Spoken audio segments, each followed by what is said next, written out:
It's September 12th, 2015, and this is your Fortean Slip news. Cuz.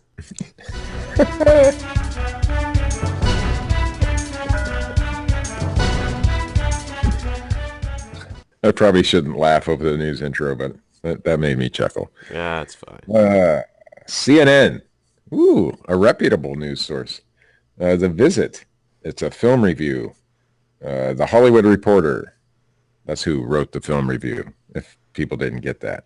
Ah, A family, yeah. It's, I guess it's about the film The Visit. So that is actually, I haven't heard of this one. Have you heard of it, Chris? yes, it's an M. Night Shyamalan Ding Dong movie. Shyamalama Ding Dong? Yeah, that's what I call him, because I don't know how to pronounce his Shyamalan fucking name, whatever the fuck he Chris. is. He's You some put, descent from a country that's not this one. okay. You put Ding Dong behind anything, it sounds Sure. funnier.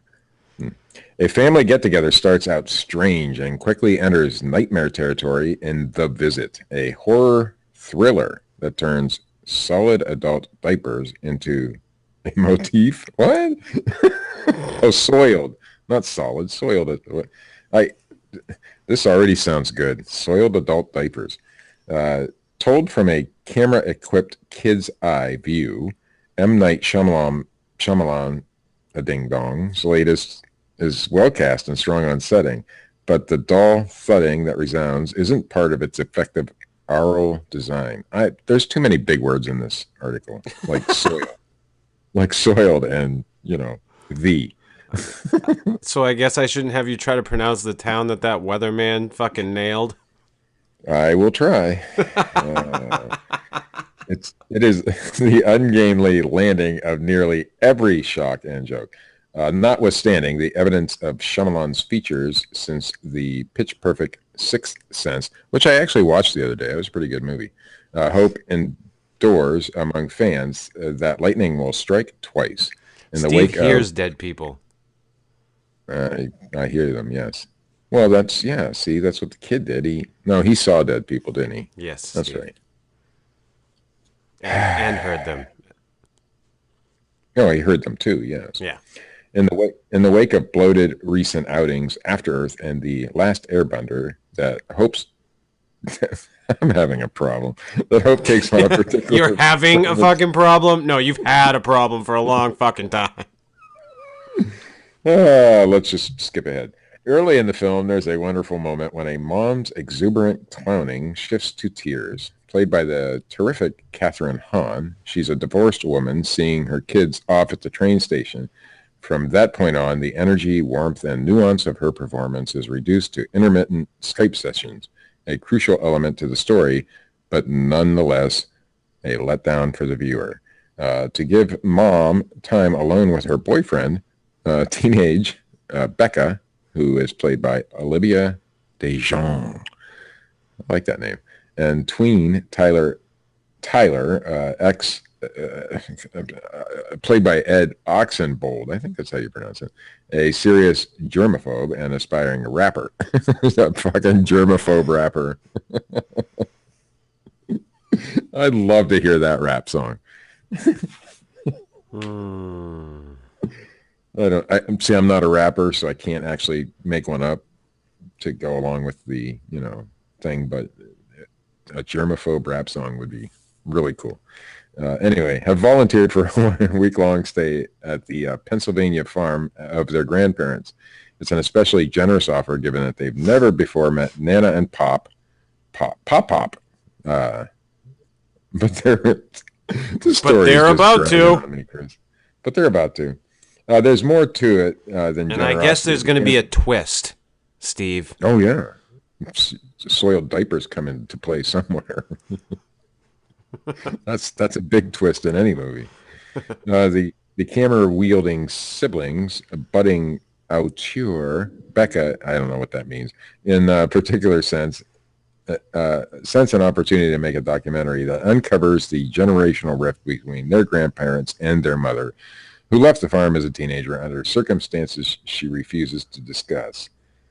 I give this movie an A just from what I already read. Oh. Soiled diapers, you know, kids, Skype sessions, kids with cameras. It sounds great. If you want to read more, go to CNN. That's what has you hooked about the movie? Soiled diapers. Skype sessions and kids. Yes. It That sounds sounds horrific. like a fucking episode of To Catch a Predator. Yeah, it could be. Because I don't want to give the whole movie away, Chris. I'm going to skip the rest of that story, and you can go to CNN and read it. Either that, or it's because I'm having such a fucking hard time reading the fucking thing. One or the other. This is Walter Cronkite. Fuck the news. Hey, this is from your neck of the woods, Chris. Ah! Maine, from mainly, I don't even know the name of this website. Mainly Media LLC.com. From Kennebunk, police make arrest in Bigfoot graffiti case. I don't know if you heard about that, but this guy was like spray painting Bigfoots on everything in the town. That's Little awesome. Bigfoot silhouettes. It was pretty cool, actually. That's what Kennebunk needs is fucking Bigfoot to go along with fucking George Bush living right nearby. Right. Why not? The Bigfoot van. I wonder if he actually went over there and, with where George Bush is at. No, he'd been painted tackled it. by That would be fucking funny. 10 fucking armed men. Do they keep their secret service? Of course when they fucking do. They have the, I think they have the option. But yeah. I think it's lifetime. Actually, they can, for the rest of their lives, if they choose to, they can have the Secret Service. I'm not sure I'd want to, but I wouldn't want to be fucking But president. tell me of the United Kennebunk didn't need some fucking Sasquatches painted on some buildings. States. Yeah. Anyway, on August 19th, Kennebunk police took to their Facebook page. This is how we do police work nowadays. We go on Facebook. Fucking right. Took to their Facebook page to ask for the public's help identifying the person responsible for painting black silhouettes of Sasquatch on buildings and landmarks, mostly in the beach area, but also downtown. At least a dozen, if not more, targets had been hit, police said. But what prompted the call to action was tagging, a historic sign marking the location of Old Boston and Main Railroad Station on Depot Street. These markings deface public property, costing time and money to repair or replace, Police Chief Robert McKenzie said. According to KPD spokesman Lieutenant Eric O'Brien, the historic marker alone could cost as much as $500. Ah, to O'Brien. replace. O'Brien. The police department's Facebook posting was reported by local media, including The Post, and less than a week later, the Bigfoot vandal was caught. Based on tips, police on September 1st executed a search warrant. They executed him? They executed a search warrant. Oh, I was going to say, all he did was paint some fucking Sasquatches, Steve. Wait a second here. At the York Street home of Freeman S. Hatch. There's a lot of York things in southern Maine, Steve. Yeah, whatever. You got a street named after you, Chris. There's a whole fucking county and a town. This connects you to this story. That's my opinion. I could be wrong. Maybe.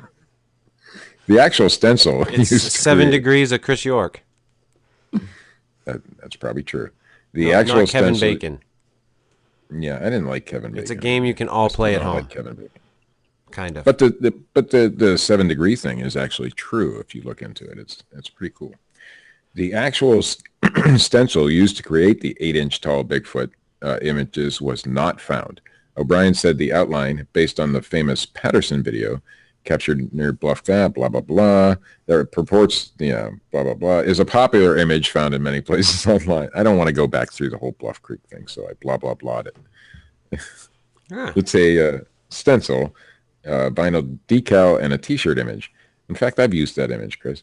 Even so, plenty of other Sasquatch-related paraphernalia was uncovered in Hatch's home. But even more helpfully, he admitted to it. They go through this whole big long spiel. We didn't find a thing. There was a lot of Sasquatch-related shit. Oh, by the way, he admitted to it. Initially, they didn't have to even search that fucking house. Initially, police had theorized that they might be dealing with the work of a 10-year-old who's just really fascinated with Bigfoot. It's the Bigfoot Banksy. I don't know what that is either. A Banksy? What's a Banksy? Yeah, Is that from a... way to be up on fucking pop culture, Steve. I'm not... come on, you know me by now.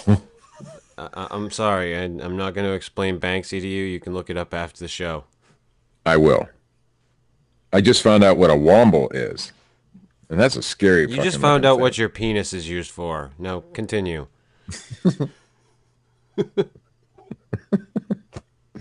So, anyway, they thought it was a 10-year-old who just really Before fascinated that, with Steve's Bigfoot. ex-wife jerked him off to get pregnant.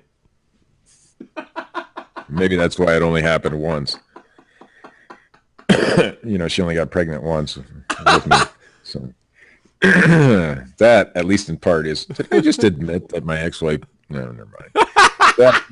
That is what makes the charges leveled against Hatch so surprising, as O'Brien put it. Apart from being known in the community as a photographer, Hatch is 36, not 10. An announcement of the summons on Cape... my ex-wife did do that to get pregnant. It was... an announcement of this...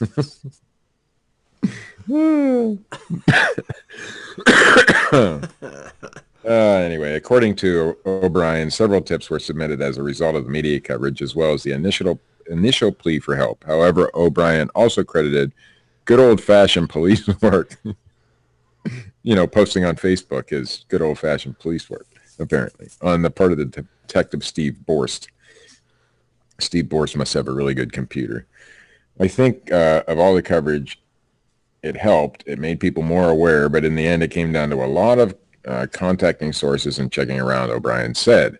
We've got a pretty good description from one witness who didn't know the guy's name, but actually saw him do it. And when we looked at where all the Bigfoot silhouettes were and cross-referenced them on a map, it was pinpointed to be all equidistant from his house. Probably. Criminals are stupid that way. Because I watch NCIS and all these other shows, and Oh, do it's you? always like equidistant every time, every time. Every time. O'Brien said Hatch is known to Kennebunk police, although he did not have his record on hand. Nothing major, and not for a long time. But we have had contact with him in the past. So apparently, having Sasquatch paraphernalia nowadays could lead you to become a criminal. That's what I'm getting from that story. In southern Maine, anyway. Yeah, in southern Maine. Well, there are some other weirdos in Maine that, you believe in Sasquatch and shit. Yeah. So, Hermitage, PA. This is from WKBN. It was posted on Before It's News, but the original story came from WKBN, which is a news station. Channel 27. A Mercer County neighborhood, which isn't all that far from me, by the way, Chris, is fed up with an elderly man on their street, so much that they've taken him to court for excessive use of spotlights. Wearing a baseball hat, 78-year-old Arthur Brown came out of his foil-wrapped house on Virginia Road in Hermitage Thursday, not to talk, but shine a spotlight and snapping a few pictures. And Nancy Rach lives across the street. Over the years, he's become a real problem. He has a lot of issues fearing aliens, Rach said. Rach said his behavior has been going on for more than 20 years, and she's had enough. And he should hook up with a guy from Southern Oregon. Yeah. Well, he doesn't even have to leave his house. The aliens come to him, apparently. Yeah. Rach is 72 and wants to downsize, selling her home to buy a condo, but nobody wants to buy it. Who wants to buy my house? A nice, decent house, garage, acreage in Hermitage, a nice place to live. I've been to Hermitage. It is a nice place to live. When this yahoo across the street decides he wants to shine lights on me, Rach said. And she's not alone. He used to have an alarm that would go off and on, and that was annoying, neighbor Donna Minsnini said. So had to finally get rid of that. Now his new thing is to come out here and chase you with a spotlight. It's gotten so bad they've taken it to court. And just within the past few days, the city has filed a petition for an injunction to force Brown to stop using the spotlights. It is a violation of the city's zoning ordinance to have excess lighting that adversely affects neighboring properties, Hermitage City Guy's Manager just Gary setting up Hickson fucking said. Klieg lights on his fucking front porch. Oh, if you see the pictures in the video, man, this guy's got fucking spotlights and Fucking, cameras, he's just and I throwing mean, switches. yeah, pretty much. Fucking airlines are fucking changing their flight patterns over his house. If you'll have to watch the video. It's on before it's news, but it's also on YouTube. It's called Hermitage Man in Trouble with City Over Use of Spotlights. But this guy actually believes space aliens are real, which a lot of people do. I don't know if they are or not, but and he's got his whole house wrapped in aluminum foil and the spotlights up. Maybe it's to, like the portal thing where you shine the light and they go away. I don't know. You got me. I have no idea. I'm new to this flashlight phenomenon. Uh, as long as you have a flashlight and peanut butter, the rat people will not, excuse me, rodent humans will not get you. Cool. That's what I've been told. Excellent. That is the news, Chris, such as it is. Hey, Mick, you got anything today?